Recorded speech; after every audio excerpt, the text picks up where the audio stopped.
اتخذوا ایمانہم جنتن فصدوا عن سبیل اللہ، انہوں نے بنا رکھا ہے اپنی قسموں کو ڈھال،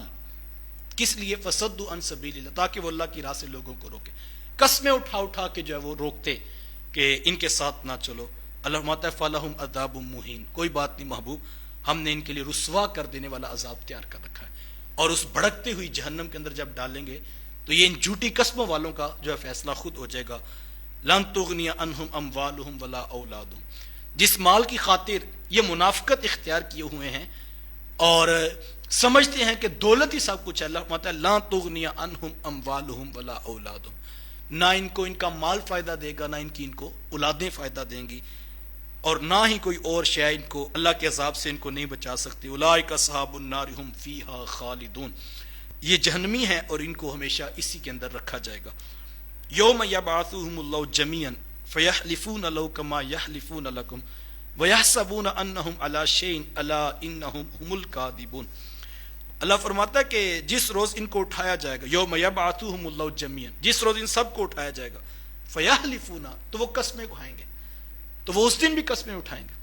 جو آج محبوب تیری آنکھوں کے سامنے تجھے پتہ ہے یہ منافق ہے اور ہم تجھے بتا رہے ہیں اور یہ پکے منافق ہیں اور یہ آج قسمیں اٹھا کے اپنی جانیں بچا رہے ہیں، تو اللہ فرماتا ہے یہ مرض ایسا ہے ان کو کہ کل قیامت کے دن بھی جب یہ اٹھیں گے تو یہ اس وقت بھی فیحلفون لہ کما یحلفون لکم،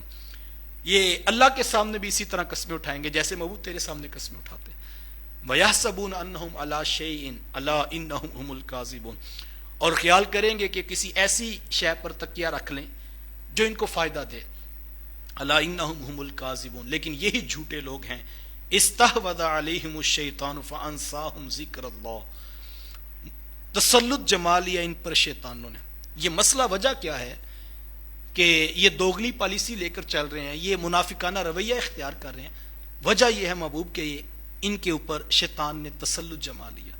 ہمیں اپنے رویوں کی اصلاح ضرور کرنی چاہیے کہ کہیں ہم بھی ایسی کیفیت میں تو نہیں ہوتے کہ ہم دو دو تین تین دڑوں کے ساتھ چلتے ہیں، اوپر سے کچھ ہوتے ہیں اندر سے کچھ ہوتے ہیں۔ تو یہ منافقانہ رویہ کب انسان اختیار کرتا ہے؟ ایک تو میں نے بتایا کہ قرآن یہ بتا رہا ہے کہ جب انسان کو اپنا ذاتی مفاد، مال و دولت جو ہے وہ نظر آ رہا ہوتا ہے تو پھر وہ سوچتا ہے کہ یہ رویہ ایسا ہے کہ دونوں پارٹیوں سے، تینوں پارٹیوں سے میں کھاؤں گا اور ہر طرح کے شخص کے ساتھ میرا تعلق ہونا چاہیے۔ اور دوسرا کہا وجہ، روحانی وجہ کیا ہے؟ یہ تو ظاہری آنکھیں دیکھتی ہیں کہ وہ لالچ میں جو ہے وہ یہ سب کچھ کر رہے ہیں، اور کہا کہ دوسری بات استحوذ علیہم الشیطان، ان کے اوپر شیطانوں نے تسلط جما لیا ہوا ہے۔ فانساہم ذکر اللہ، اور جب شیطان تسلط جما لیتے ہیں پھر ہوتا کیا ہے؟ فانساہم ذکر اللہ، اور اس نے ان کو اللہ کے ذکر سے ہی جو ہے وہ فراموش کر دیا ہے۔ اب ان کو پتہ ہی نہیں لگتا کہ ایک طرف چند ٹگے ہیں اور ایک طرف دنیا کا مال ہے، اور دوسری طرف رب کا ذکر ہے، دوسری طرف رسول کی چوکھٹ ہے، دوسری طرف اللہ اور اس کے رسول کی ذات ہے، لیکن یہ ادھر ہی وزن ڈالتے ہیں۔ تو وجہ کیا ہے کہ ان کو اب بلا دیا شیطان نے۔ جب انسان اس ڈگر پہ چلتا ہے، آپ دیکھیں رویے لوگوں کے، جب لوگ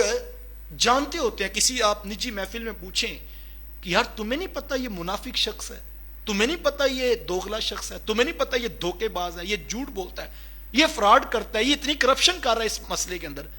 وہ کہتے ہیں اس بات کی ٹینشن نہ لو، ہم کون سا اندر اندر سے چل رہے ہیں، ہم تو اوپر اوپر سے چل رہے ہیں، بس جب اس کو ایڈ ملے گی، جب وہ ٹینڈر پاس ہوگا تو بس اس پہ سے ہم نے حصہ لینا، پھر جو مرضی یہ کرتا پھرے۔ تو یہ وہ رویہ ہے اللہ، یہ شروع میں جب چلتا ہے تو پھر انسان سمجھتا ہے میں ابھی پیچھے ہو جاؤں گا، لیکن جب دلوں پر تسلط جما لیتا ہے شیطان، یہ مرض جب منافقت کا بڑھتا ہے تو اللہ فرماتا ہے فانساہم ذکر اللہ، تو پھر شیطان ان کو اللہ کے ذکر کو بھی بلا دیتا ہے ان کے لیے۔ اولئک حزب الشیطان، یہ شیطانوں کا ٹولہ ہے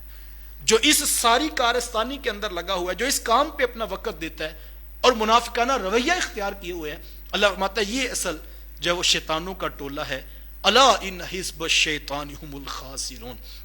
سن لو یقیناً شیطان کا ٹولہ ہی یقیناً خسارہ اٹھانے والا ہے۔